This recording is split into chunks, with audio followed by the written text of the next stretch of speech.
Welcome back to All That Jam, where music has no limits. We are joined today by Roger Miller, most famous for Mission of Burma, but there is so much more to get into. That is a small piece of the whole story. How we doing, Roger? Thanks. Glad I'm on. Very nice, very nice. I feel like most people know the origin story of Mission of Burma. So I was hoping we could just jump in with some of the deeper questions about how the sausage was made. And I think that'll dovetail the rest of your body of work. One of the things that always stood out to me was your approach to guitar and songwriting and how it included unconventional chord progressions and time signatures. So why don't we jump in deep? What was your approach or thought process behind creating those things? Most of what I do, despite the fact that some people think I'm fairly conceptual in what I do, most of it I absorb stuff as I'm living, and then when it's time to make some music, it just comes out. But by the time I had gotten into Mission of Burma, I played my, my first band was in 1967.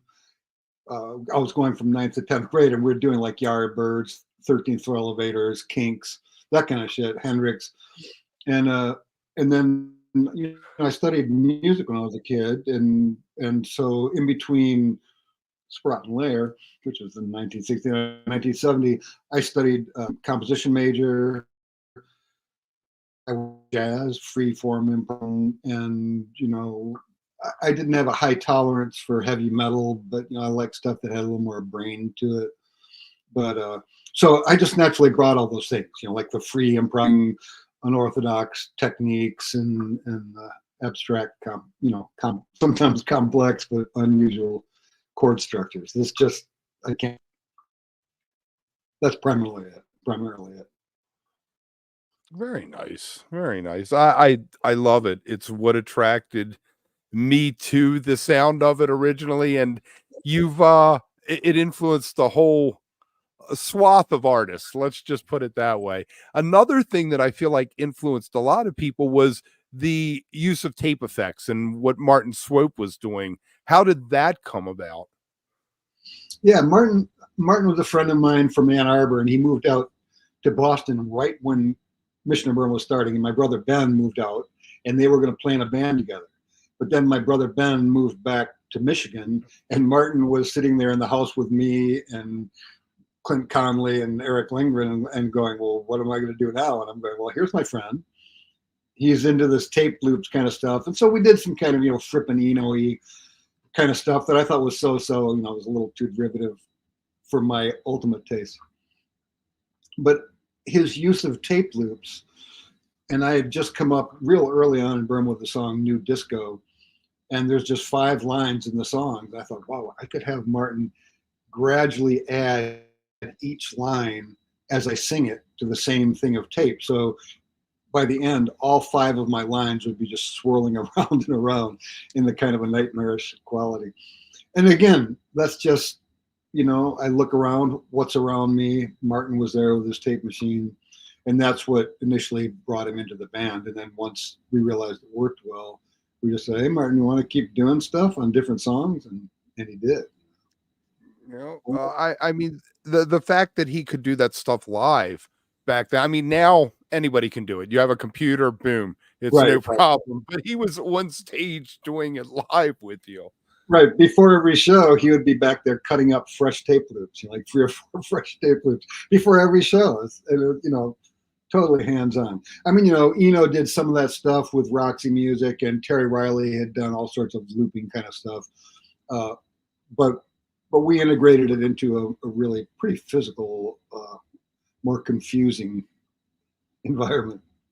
Yes, yeah, and I think that it opened up new doors for a lot of people who heard your music, which I guess is an ultimate compliment, huh? I would say so.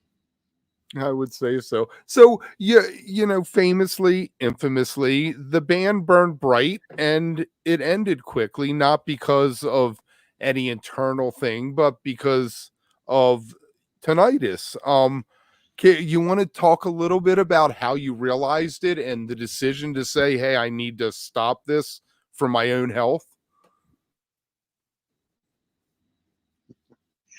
Well, to be honest, I developed in Ann Arbor in '7 before I moved to Boston. Because I was starting, my brothers were in Destroy All Monsters, and I was playing in a really loud, trying to make punk rock. I didn't quite know how to do it. And I got tinnitus there, and I moved to Boston. I was not going to play rock music. I was gonna do. This is interesting because this was completely separate from Martin, but I was gonna like make loops of piano repetition patterns, and I'd play piano over that, which kind of became like Maximum Electric Piano later down the road. But so I Boston, the scene in Boston, as soon as I got here, it was such a good scene that I said, you know, damn the torpedoes, full speed ahead. I knew that I had something to give to rock music, and I hadn't been able to do it yet. So, you know, sometimes you just throw yourself off a cliff and hope for the best.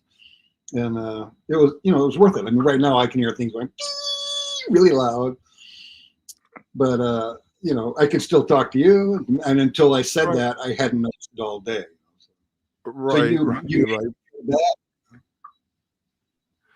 So that happened, and then what prompted the reunion then? What made you say, hey, I'm going to jump back in, this is something that we need to revisit? Because it was what, a good 15 years later, 20 or 25 years later?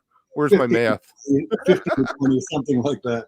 Yeah, I don't, the math is whatever it was, it was.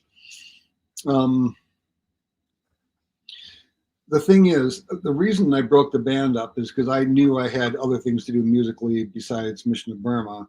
And, you know, I knew I had one really good rock record in me. All my life, I felt like that. And we recorded verses. The job was done. I mean, that is the rock record. I can make rock records from here to eternity. That will be the one that was the, quotes, influential, groundbreaking, blah, blah, blah. So, and you know, I wanted, my main thing that I'll say over and over is I want to be able to still 50. Now, when the band reformed, it was 50, and I could hear. Let's go, you know. Let's. It just seemed like the appropriate thing to do. Though, admittedly, at first, I was the point person. Someone asked me if Burma would play, and before we do it, the only thing we would do is we would go on stage and play cards and wave at the audience, and that would be our set. But which of course never happened. But so somebody asked me if we would do this kind of a thing, and I didn't want to do it. And I, you know, emailed Clint. I go, "You don't want to do this, do you?" And he goes, "Oh yeah, I want to do it." And there'd been no talk about resurrecting the beast. And I go, "Really?" And he goes, "Yeah, I really want to do it." And I said, "Well, I'll ask Pete, and he certainly will say no." I asked Pete, and he goes, "Let's do it." And so I was forced to do it because they're my brothers. You know, we're a collective band, and originally we were going to play one show in New York and one show in Boston. It became 3 sold out shows in New York, 2 sold out shows. 3 in Boston, 2 in New York, and then Bob Weston, who was our Martin Swope surrogate, as it were. His style is quite different. He was in Shellac, and Shellac wanted us to bring us to Ultimo's parties in England, and Burma had never played Europe. So like, well, okay, we got to do that, you know. And then we all had a new song, and then it kept going, you know, until we felt out of, you know, we weren't any new ideas. I like all that we made, but it was time to stop, you know. Right, right. But I feel like you guys picked up where you left off. I mean, the songwriting, you know, it had evolved, I guess, because you guys had a lot of years under your belt at that point, but it really feels like it picked up where you left off, and that's always fascinated me. Can we get into a little bit about specifically the Mission of Burma songwriting? Because a lot of what you do doesn't have lyrics beyond that, and the Mission of Burma stuff did have lyrics. I mean, I do write a lot of stuff with lyrics. I have a rock band currently called Trinary System. We'll have a new album out next year, came out in nights and said, that's a rock. I mean, songs have I do like instrumental passages, so that's in there also.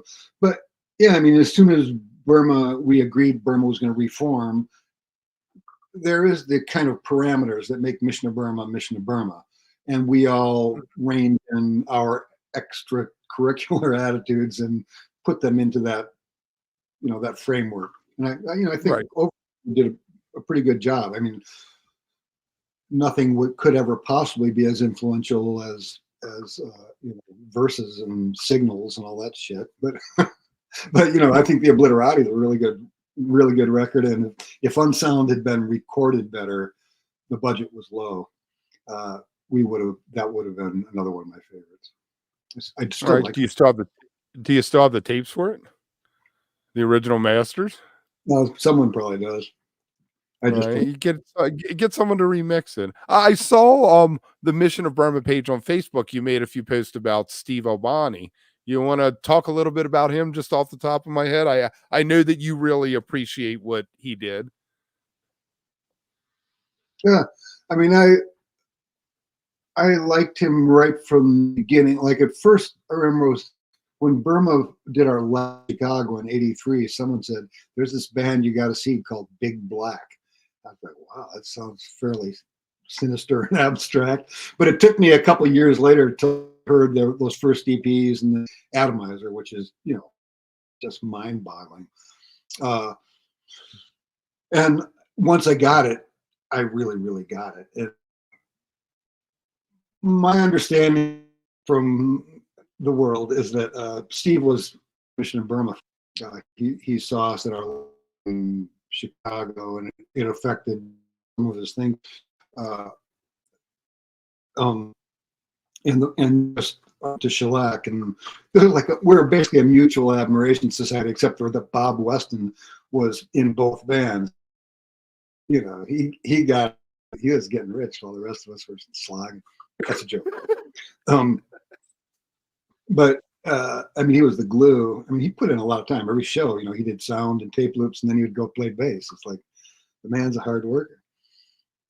Yeah, so I mean, with mutual, I've always liked him, and I always, usually when you talk to him, it can't happen anymore. Usually there's an ironic element, like kind of a sideways meaning kind of stuff, and I always liked that. So I felt very comfortable talking with him, and I didn't talk to him a lot, but really cool guy. And he's extreme. He's extreme, and literally half of what he said I completely disagree with, and it might really irritate me, except for that I just appreciate he said it, even if I don't agree. Just like he's saying, someone's doing something. Sometimes you have to say stuff. I have issues. I don't know where you are on Steely Dan, but Steely Dan is close to my heart. I just remember it as a child in the '70s, on the radio. I'm totally with Steve on the Steely Dan. That's one where I'm like, thank God he said it, so I don't have to. But it doesn't mean that if you like him, I still like you. Right. I hear you with that. I hear you. All right, so let's do Birdsongs of the Mesozoic. That was, I guess, your first band that you formed after Mission. Yeah, it was just initially a project. Eric Lindgren, who had been in the Moving Parts before Mission, he heard me playing piano, and he to his credit, initially Clint and I, the Moving Parts broke up. It was mostly because I had all these songs and I could form a new band, and I didn't like the direction Moving Parts went. And it was living in the house with Eric, and we would pass each other and say a word. It was like ice. And then he saw the band a year later, and he realized we did the right. Told me that. It was like, that's what a real human, they admit their mistakes and say, cool. And then he heard me playing piano pieces, and he said, why don't you use my studio and we can record some of these? And that was the beginning of Birdsongs of the Mesozoic, just a side project. We played a couple shows by the time Burma folded, and then it became a full-time band right after that. And again, Martin Swope was there. I was going to say, have you always played piano and guitar, or did you play one first and then pick up the other? You know, I took piano lessons starting when I was age 6, and the Beatles hit in 6th grade. So up until then, I just thought piano was interesting. Once the Beatles hit, I thought it was, who cares about piano? Those guys are playing guitars. And so I kind of dismissed my, who cares if I can play simple Bach and I like Bela Bartok, who cares, But then as the British invasion evolved into psychedelia, and you had like, Piper at the Gates of Dawn, Early Doors, stuff like that, where the keyboard, like, oh, I see, you can make the keyboard do that kind of stuff. And I had a whole new attitude towards keyboard, and I accepted that it's not just a wussy object; it's perfectly valid. There you go. I mean, I'm a huge fan of the keyboard. I love the New Orleans stuff, the boogie woogie barrel house kind of thing. That's just always spoke to me on some level. Yeah, I mean, that's not my style, but I tell you, I mean, last night I Kill a Priest from Wu-Tang in Brattleboro, and it's not, I don't really have their records, but it was a really cool concert. So I try to be open-minded, even though I'm just mind-bogglingly opinionated about something. Hey, that's the way it is, the way it works, right? So further more about piano, Maximum Electric Piano. What year? When did that fall into the timeline? Almost like Burma folded in '83. Birdsongs became an official band at that point. We opened up for Susie and the Banshees. We opened up for Einsters and the Neubauten, Echo and the Bunnymen.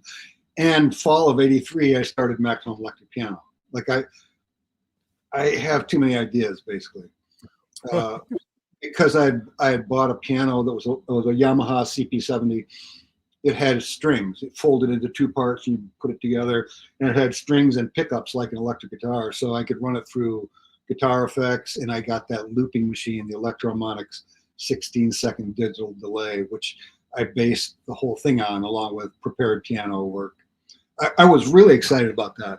And honestly, up until recently, I thought the albums, The Big Industry especially, is one of the best. I created an ensemble just out of this one instrument with these other electronic additives. I thought it was possibly the most unique thing I've done until my dream interpretation work, which is later down the road, down the interview. Do you find that playing instrumental music versus playing music with lyrics and vocals, are there any challenges when you say, hey, I'm putting out all instrumental, as opposed to there's words that someone can latch onto when they see you or listen to it? I personally don't care one way or the other. Like, it's just, this is instrumental, you like it or not. And so I don't think about it. When I do, like I've done, when Anvil Orchestra's toured, I've also played like what you call unplugged, just me playing guitar with variable loops occasionally so I can improvise over it. Like songs, some Mission songs, some Trinary System. I covered Sun Ra and Sid Barrett. That kind of stuff, guttier, like I can hold on to the riff longer before the singing starts. I can change. Whereas when you have more instrumental stuff, you have to be at the right time.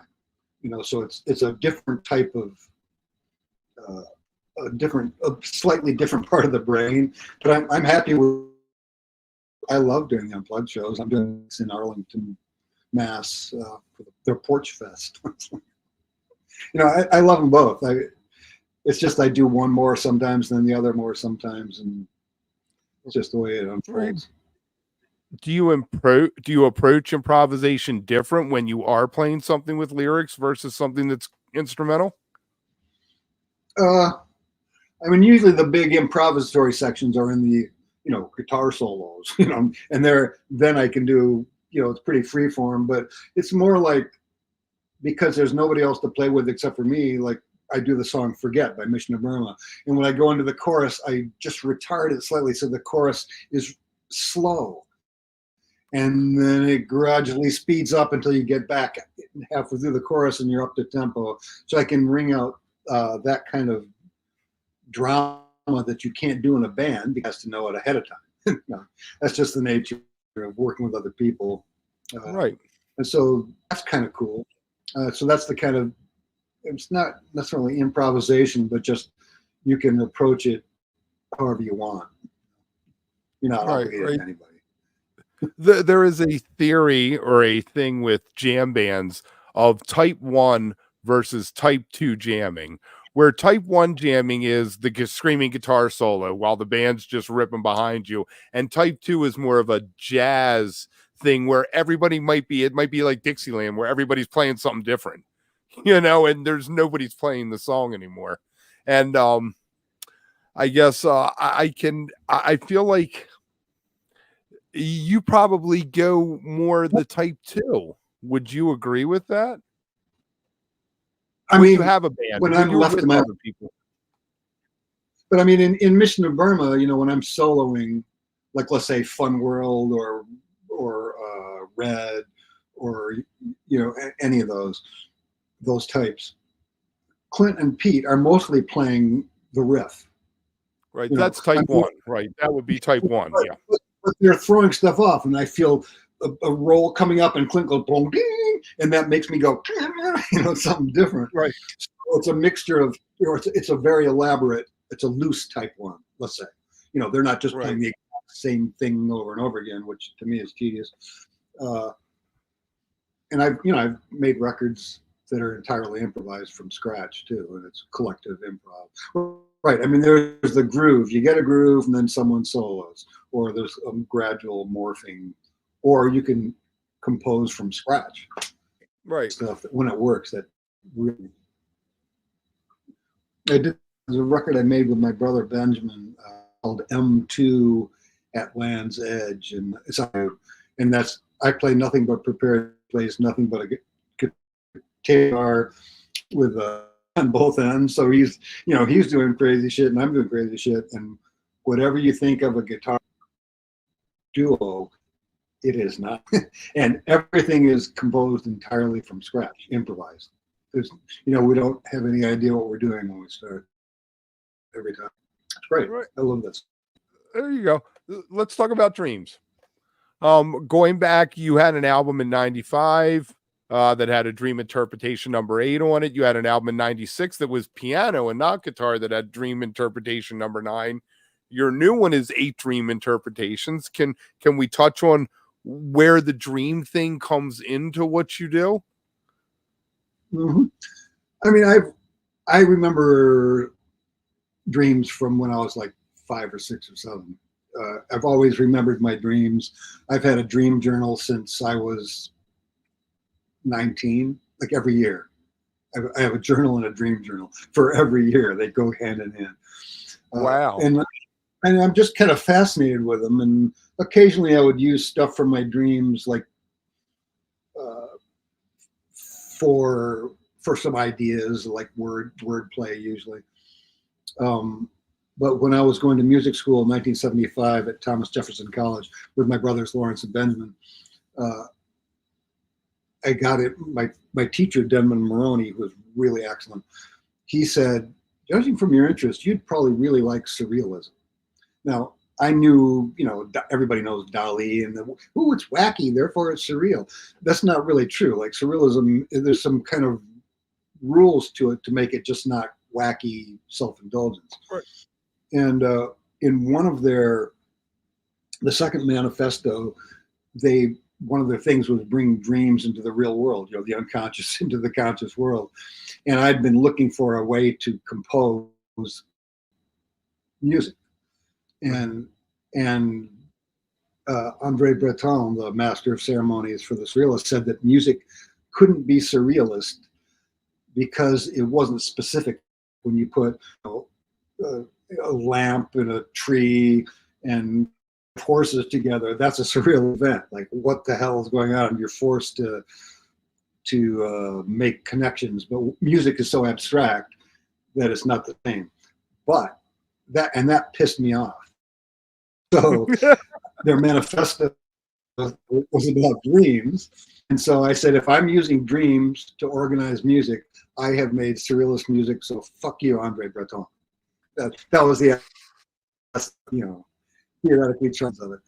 And I wrote my first dream interpretation on #1, which is actually on my Exquisite Corpse from '93. For solo violin and recitation.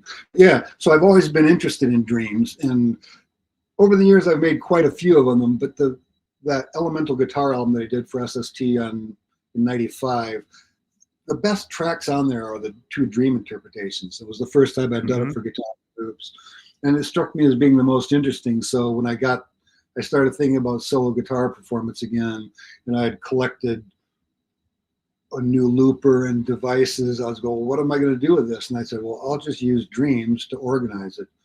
And anyways, that's how it came to pass. Can I just say that Max Ernst is the best song ever written about a painter? Yeah, I won't complain if you say that, if that's what you mean. I love it. It's pretty fun. It's a little over the top, but it is. But that's part of what it is, though. I think that's part of the key to it. Have you ever, the Aborigines down in Australia believe that that when you dream, that's the real world, and that this is when we're sleeping, this reality. There's something to that. I mean, I don't think that. I'm more a little more pragmatic. Believe that the dream it's world, interesting though. It's interesting. All right, so let's talk more about dreams. And not dreams, mate. Well, yeah, the new album. It's all dream interpretations. You got 2 pedal steels, it looks like, your guitar, a bunch of pedals. I saw one video where I guess it was 17 of you in the studio, and you had a music stand in front of you, and then the Cuneiform official video you didn't. Can I ask you what's on the music stand when you were doing the in-studio earlier version? I always perform with a music stand because these pieces of music, which range from 4 to 8 minutes long, I'm playing four different guitars. Like 2 of them are lap steels on legs, and they have bolts and alligator clips on them, so they don't sound anything regular. They're more like prepared pianos. And another guitar is all to a unison E, very post Glenn Branca. But sometimes I wind like a beer coaster in there and hit it with an octave down thing, and it sounds like a drum, Right. And then I'm playing a Strat, and also happening while the things have to happen right in time. I'm looping things. I'm making them go backwards. I've got 7 different pedals that I'm hitting, and so I need a map. Basically, what's on the music stand, I just call it a map. Okay. Though sometimes it's showing me the actual note too, but it's remember this stuff well enough to make it just.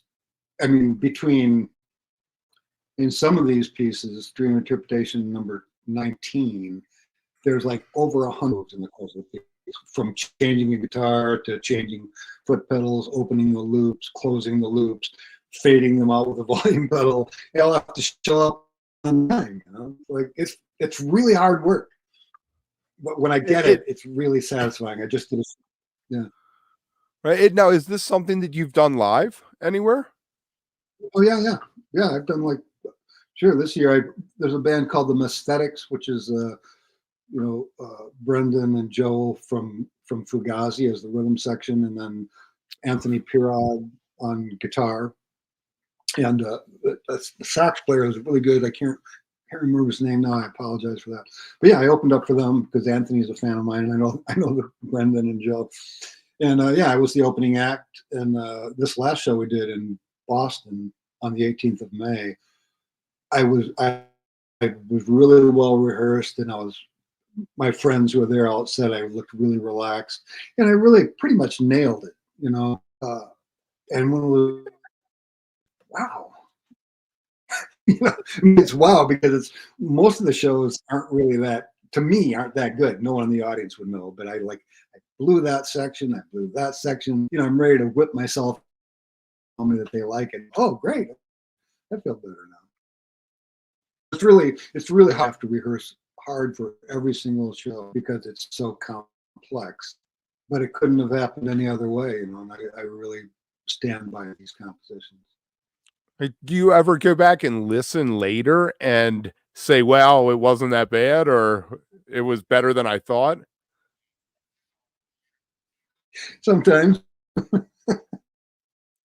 I generally don't really like hearing the live stuff because it doesn't sound as good as the album. But I do reference them sometimes, like, okay, where are my flaws, so I learn from it. And if there's a piece that has more improvisation than others, or if there's something I'm really concerned about at present, I will listen to that. But mostly it's like, you know, listen to like half a track and it's like, you know, thanks for sending me the video. What am I supposed to do? Right. Listen to tapes all we'll do. I always found it fascinating. Fripp said, "I don't know why anybody would want to listen to it after they already heard it." It's yeah. Well, he's another kind of occasionally irritating. Yeah.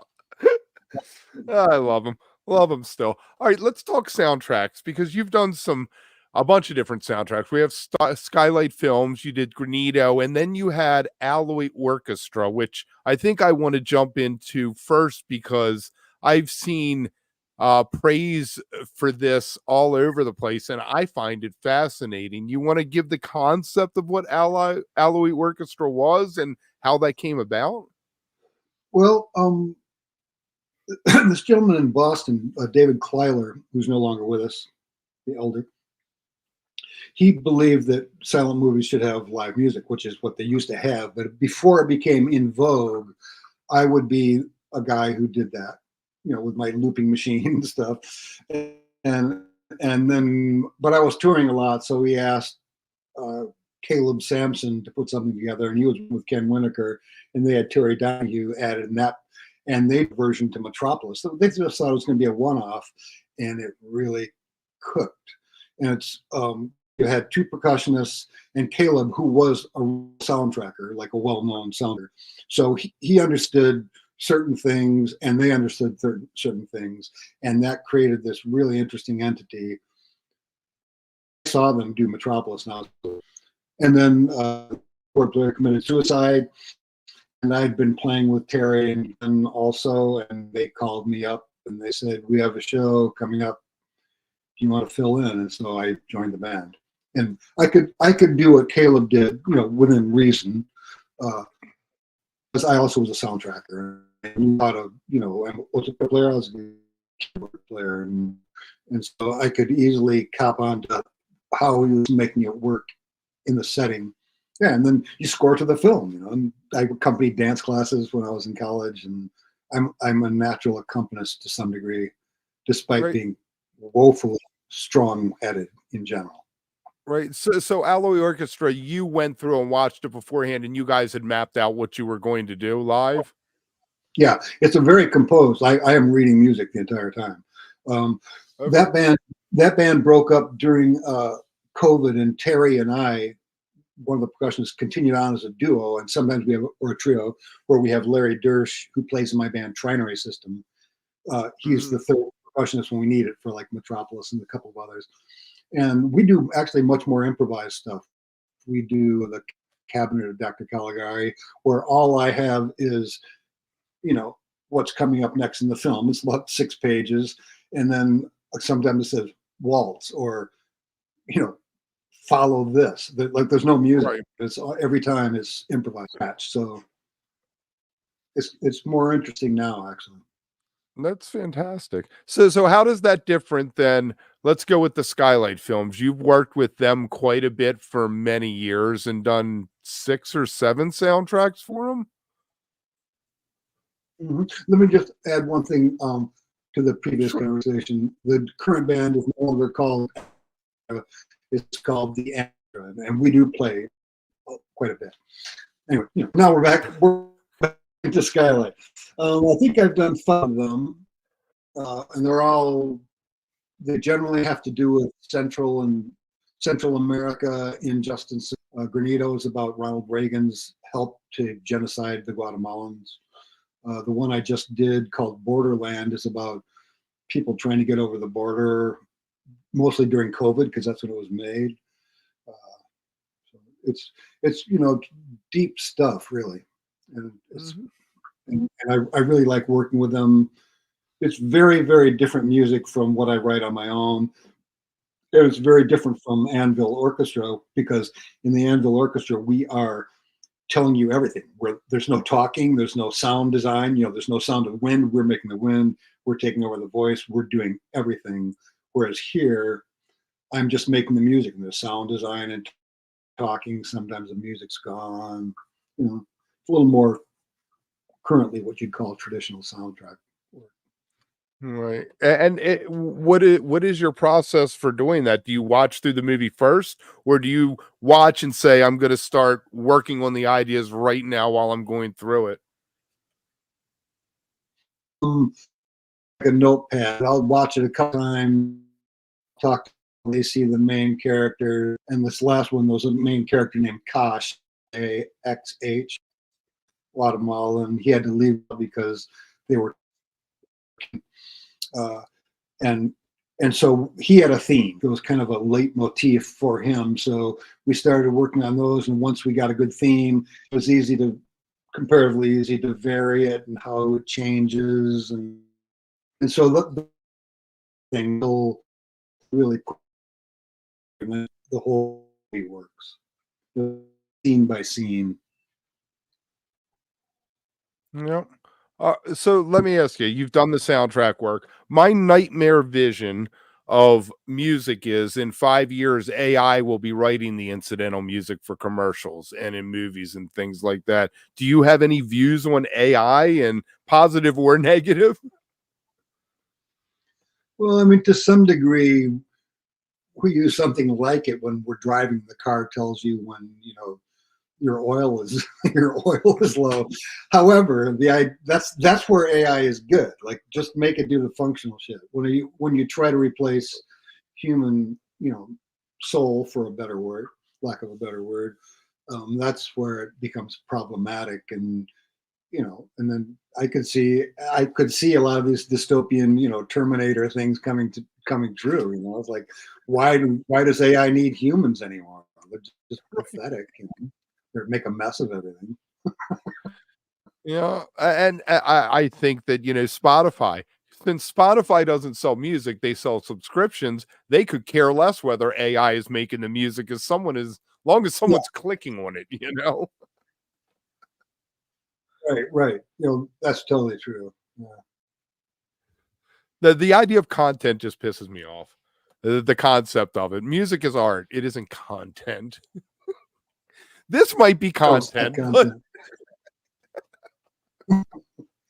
there's a little bit of art in our babbling, but even like the greatest musicians of all time, or artists, they borrowed from somebody that happened before them. So that's okay, but you guys and recreate it at another human element. You don't just put the together and say, this is what Bach sounds like if he had written another fugue, and it sounds kind of like Bach, but it's missing something.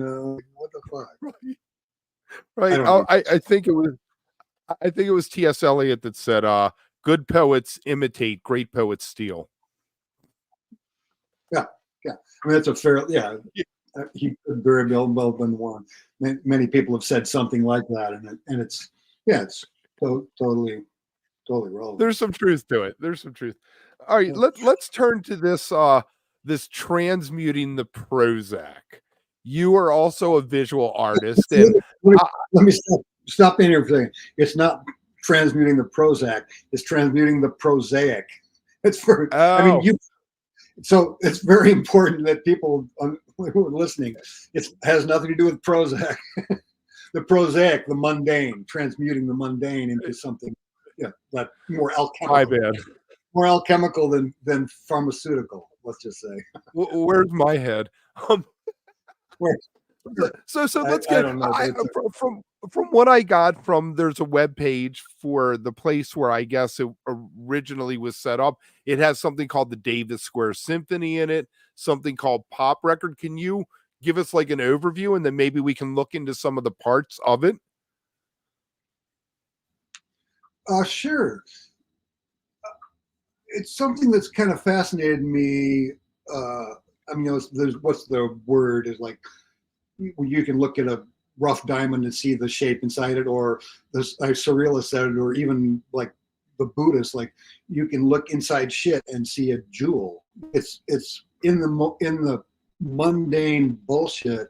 Sometimes that's where you can transform that into something beautiful. It doesn't have to be like highfalutin per se, and that's transmuting the prosaic. It's like an alchemical. If you study alchemy, which I don't, I'm not an alchemist, but I find alchemy interesting in the Jungian sense, and so you have to kind of dig in, into the dirt, like the chthonic area, to get the spiritual. So every one of these things is somehow utilizing something that you wouldn't want. That, I'm like the Davis Square Symphony, I filmed in Davis Square, Somerville, from 5 different locations in the 4 different seasons. I filmed traffic. Like everybody hates traffic, but by applying a kind of a post John Cage kind of grid to it, I turned it into like an orchestral score, and it's moments of just astounding beauty to me. And I wouldn't. The woman jogging. The woman jogging is my favorite thing because you hit the music with it right as she jogs by. I'm like, that is just beautiful. It's yeah, like pedestrians would be wind instruments because we breathe, and cars are strings, and like motorcycles and buses are timpani and snare drums and stuff. Yeah, so you saw it and you got it. Like some people I don't think really got it or paid much attention, but and what fascinates me is that there are some, to me, just amazing chord developments that couldn't have happened any other way. If I'd tried to make cool chord development, it wouldn't have sounded like that. It's something that says that if you have, like, you have to make rules. My rules are traffic, colors control which instruments they are, and that kind of thing. If you follow rules right, it's going to be beautiful. And if you think, well, I'm just going to jam, then it's just going to be a mess. But I do like jamming too. I'm not saying I don't improvise also. But in this case, it's a formal, highly unorthodox formal method which generates information that couldn't have happened any other way. And sometimes you need that. So sometimes the improvisation, sometimes it needs to be reined in. So what is Pop Record? That one was Pop Record Evolving. That was the first piece of conceptual art I ever did. It was I guess it was 84. Maybe I think I made it in 85. I conceptualized it in 84, I think. I was really Burma had folded, and I was really reading like Duchamp and John Cage. This is where I really delved into them, and this kind of Dada, making, like what I'm saying was, you take that which nobody wants and turn it into art. And so what I did in my record collection, I just had a cassette deck. I didn't even have a reel-to-reel, I don't think, at the time. Maybe I did have a reel-to-reel. But I recorded the space between the tracks, so all you got was surface noise. And some of my records were pristine, like I used a virgin vinyl copy of Verses, so it had almost no sound. And then I lived in Chinatown in Boston, like I had a loft there with some other people. And I found Chinese records that had been run over, and you put the needle down anywhere on that, it's like massive explosions. And so I just sequenced up all this record noise. And anytime things are organized, it becomes kind of fascinating. Now it's that quiet part, and then here comes the barrage. And what really made, now that in itself I find interesting, but what made it conceptually viable is that John Cage complained about 2 things about records. Well, he complained about one. He said that records are frozen performances, so why would you ever want to listen to them again? And the main problem with records that everybody knows, they get worse. You know, eventually they develop scratches. The record I made, Pop Record Evolving, was already nothing but scratches and record noise. So it cannot get any worse. And because only get better. Every time you play it, it changes slightly. So it solved John Cage's problem as well as everybody's problem. So, so it's like the ultimate record. And it was reviewed. It was reviewed in Art New England alongside Christian Marclay's first record, Without a Cover. It was reviewed in the same. It was at that same time period, but I didn't pursue it till later. But it was in a gallery in New York, gallery in Toronto, and I just thought, well, I'm just a touring musician. This is just something. I've always called studio recordings the artifact. So I guess I agree with John Cage, but I think the artifact is a cool thing. Like you go to a museum and you can revisit it. Yeah, totally. Or a painting. Like once the painting is done, I mean, the Hopi Indians, they would do stuff and then they would get rid of them. And I find that completely valid. But personally, I like, there's a Noguchi sculpture in Lincoln, Nebraska, where Alloy Orchestra would play every year. When I had downtime between sound check and the show, I would always go look at this Noguchi sculpture because I loved it so much. So you know, both things are interesting. If you see the same thing over and over or hear it, you hear new information in it. And that's cool. Yep. Yeah. So you mentioned Bach earlier about AI. You did something with Bach with as part of this project. This was also very Dada, like extremely Dada act, which so Duchamp and Cage were involved in my thinking. You know, Cage hated Bach because it's so rational. Now, I personally like playing Bach. It's really enjoyable. I don't like to listen to him that much, but you know, that's just my aesthetic. But so what I did was on a blank 12-inch record, like, you know, an acetate that had nothing on it, whatever, I wrote the treble clef and the bass clef, 4 bars of a Bach fugue on each, like in 4 different positions on the turntable. So you had Bach, the ultimate in mathematical music, and then when you play it with a needle, it just goes, and then one time I recorded it, which is on my Extra Corpse album, the needle actually flew right off of the turntable. And I go, perfect.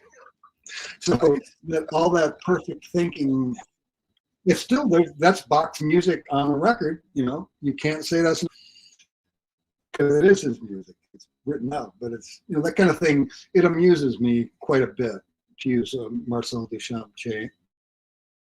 Right, and it's an. You said the tone arm flew off. You had one called you had one part called tone arm, right?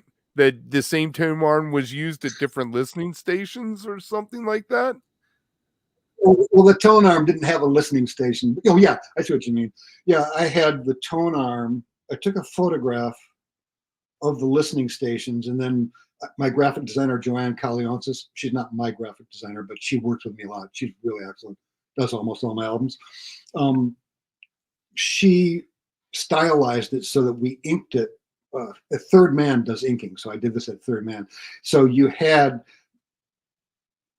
if you put the tone arm down on the record, it would fit perfectly on the shadow of white on black, and the spiral went inward. So the tone arm, which was going to play the record, is now on the record.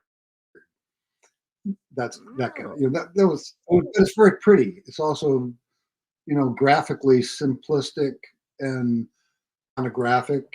You know, it's brilliant. I love the whole concept. I wish that I knew that it existed when it didn't. I could have actually seen it all in person there. There are 2 more pieces, so let's do the other 2 pieces. There's the TV piece.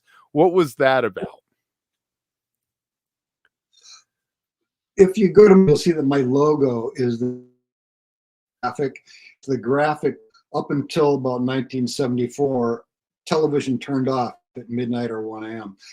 But these test patterns on TV. I love those TV off test patterns. So, oh no, how does this work?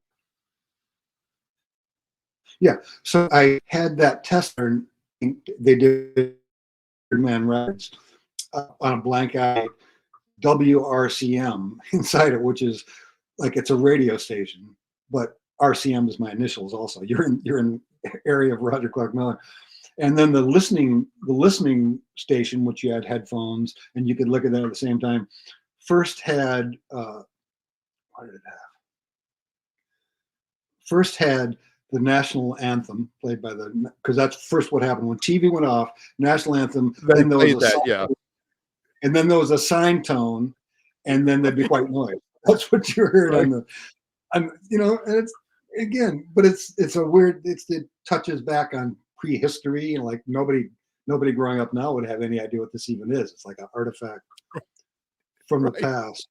But it's again, it's Dada act. Most of those things are Dada acts. Right. I used to come home Saturday nights when I was in high school, and Doctor Who would be on the PBS station. And when Doctor Who was over, we got the national anthem in the snow. There you go. What can you say? It's the United States. And I don't know how many times I woke up to the snow because I fell asleep during Doctor Who.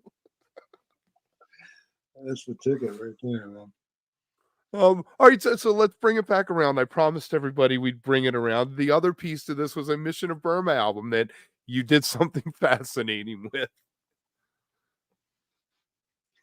Yeah, well, when Burma recorded the album, everybody was doing lyric sheets, and it came to pass through a little bit of my prompting. We decided that we would have a lyric sheet, and all the lyrics would be in alphabetical order. So the first lyric was like the letter A, record, and the last was something like your. I don't think we had anything that began. So to me, I listened to the record and went through every. I wrote out Clint. I think Clint gave me the lyrics to Revolver, and I knew mine. Maybe that's what it was. And I found out how many times the word A was used, then X that out, and went through every letter, and then we put it in alphabetical order. So that was the insert for the Signals, Calls, and Marches record, which was mind-boggling enough as it was. But then I thought, if I'm going to do this record playing with records, modified vinyl, I'm going to ink those same words onto, I had Third Man do it, onto a blank vinyl. And now the lyrics that are on the record are on the record. I mean, technically they're there, like they're literally on the record. You couldn't play it. But the listening station was kind of what really glued it all together. On an Alloy Orchestra tour, I had Signals, Calls, and Marches in my laptop, and I had headphones, and I found all the letter A, and I found the best one, and then I isolated that, and I went through and I found the best version of Revolver that you could hear or Photograph, and isolated them, and then synced them all up in one of my programs, so that now you had a record that played really fast every single that's on Signals, Calls, and Marches in the same order as the lyric sheet. So it's like about aim, ba. And if you're not catching up, you can never catch up by looking at the record because it's already on to the next word, and your brain is kind of just fucked, But it's really fun. It was really hard to isolate some of the words because as I'm talking now, the word I'm that I just said was is attached to the S from as and the T from talking. So you got to get the word I'm. You've got to find the clearest one. It was really hard work, and I'd just be sitting there in the back headphones. And Terry, who's in Anvil Orchestra with me now, he just thought it was hysterical. He just hear these little bursts of words, and it amused me. It helped pass the time. Right. I want to ask you one thing about going way back. You wrote a song with Chris called All World Cowboy Romance. And from looking over the albums, I feel like it's the only time the two of you have a shared writing credit. I feel like the song was successful. Is there a reason you two didn't share writing credits or like work together as opposed to bringing your own pieces in? We started the band it was easy to start the band because I had material from the moving parts. So we already had a repertoire. Even if we didn't write anything, we could have played a set. Right. And Clint had never written a song before. Picking Spring is the very first song he ever wrote in his life, which I always say is like Athena bursting from Zeus's thigh, like fully formed. Like, how the hell did that happen? You know, it completely caught me off guard. But while he was getting ready to do this, because he'd never really written, we would just jam in the basement and drink way more than we should, but we'd just jam for hours. And one of the themes was the main theme from Cowboy that Clint had, and we would just play it for hours. And I thought, God, that's really cool, but it needs another part. And so I made the ascending part and made the theme appear on high. And so between the two of us jamming, that happened. But once the band formed and Clint had written Peking Spring, you know, we had a real band, so we weren't jamming. We were now rehearsing with Pete. So then we would bring in our own ideas. Right, fantastic. So if somebody wants to find your music, where are we going to send them? Well, I have Roger Clark Miller Bandcamp. You can always find Mission of Burma at wherever they can be found. I'm on Cuneiform, my Dream Interpretation album. I'm getting ready to, I've recorded another one. It'll be out early next year, also on Cuneiform. They have a Bandcamp site. Trinary System has a Bandcamp site, which is my rock band. That album also will be coming out on Cuneiform next year later. I have a Bandcamp site. It's out there. And if you need to, rogerclarkmiller.com, you can access anything from my website. And the first thing you'll see is the TV off logo. Spoiler alert, all the links will be down in the show notes. Oh, well, there you go. Why am I even talking? You know? Oh, man. Cuneiform, you've worked with them for a lot, right? You've done quite a few albums with them, haven't you? Well, you know, Steve told me that one of the reasons he formed it was there was a kind of music that he thought was unrepresented. And Birdsongs, we were on Ace of Hearts, bands that he really loved. So when Ace of Heart and Ryko Disc no longer were putting him out, he wanted to release the Mesozoic. So he released he took the band after I quit the band. And put those records out, and then he released all the stuff that was on Ace of Hearts and some live stuff. So I was already on songs of the Mesozoic, and then Larry Bennett had a band called the Fourth World Quartet in 1975 at that college, Thomas Jefferson College, where I developed my dream interpretation technique. That was jazz mix, and we did the songs that Birdsongs later did. Paul was playing piano, Ben played sax and guitar. My brother Lair played bass clarinet, really excellent bass clarinet stuff. And we had another alto player. So it was more jazzy. But because these tapes were recorded really quite well, and Steve was a big fan of Birdsongs, this connected all these different threads, and he released that.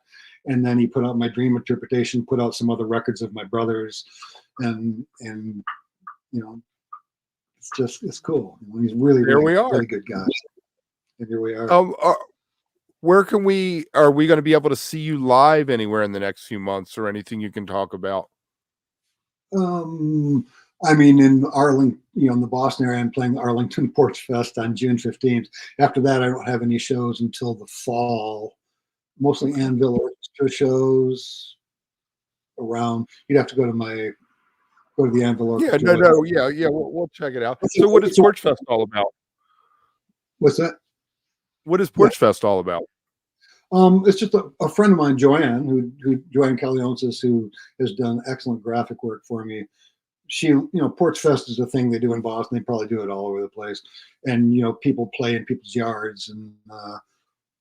And she has another group, Martin Forel and Fredette, really, really excellent band doing kind of garage rock stuff, but really superbly. And then I'm going to do a mid set of Dream Interpretation. No, not Dream Interpretations. I'm going to do stand-up guitar stuff. That's what it is. I forgot. Nice. then I'm going to join them. I'm hoping to join them to do stuff. So it's, Right. How do you choose what to play when you're doing something like that out of the catalog that you have, or specific songs belong to specific projects, and that's where they live? yeah, well, I mean, I play Mission of Burma songs. I Forget and Fame and Fortune, or they don't feel too bad playing solo. Like I can make them work without A full without band, me right? missing something. Fun World, it's just a guitar riff. You'd be like bored silly. Forget's basically a pop tune. And sometimes I think Red too, and I loop that bass line. And Trevor Works, it's, and then I've written, I do Space is the Place by Sun Ra sometimes, some Sid Barrett stuff. Nice. Stuff Beautiful, that I really beautiful. like. Anything? Yeah, go ahead. Go ahead. No. Stuff that I think works and I don't come off too badly doing, and that does the song justice. Right. Well, what Sid Barrett do you do? I've done Lucifer Sam before with Trinary System Ammo. I've done C. Emily Play. I've been doing Golden Hair from the Mac. Oh, love that. The lyrics by James Joyce. Nice. It's real easy to do. You can set up kind of a guitar floating loop underneath it and get real dreamy, spaced out improvs in the middle. It's kind of cool. Right. Terrapin has always been one of my favorite songs. I love how it almost sounds like it's falling apart. Yeah, it almost is probably in that one. Right. Exactly. Exactly. All right. Anything else you want to throw out before we wrap up? I think that's about it. Trinary System record coming out next year. Dream Interpretation record coming out next year. I keep moving, and then we're hoping that another Sprout and Layer album will come out. Like not so much outtakes from the session, but earlier stuff, mostly music from 1969, and then also some stuff from 71. So really very Sid Barrett-y psychedelic, and then kind of like the improvs from 71 are more like free rock improvisation. It's pretty unique stuff. Nice. Well, we'll have to keep our eye out. I always am talking about this over on the Twitter machine. That's my favorite place to hang out. So I will be letting people know and singing the praises. I wanted I thank you so much for your time. I truly appreciate it. And everybody out there watching, remember to like, subscribe. Hang on for a minute for me. So when I run the outro, everybody out there, like, subscribe, make sure that you turn on the bell so you get notifications and don't miss anything. And remember, stay beautiful, but don't stay underground too long.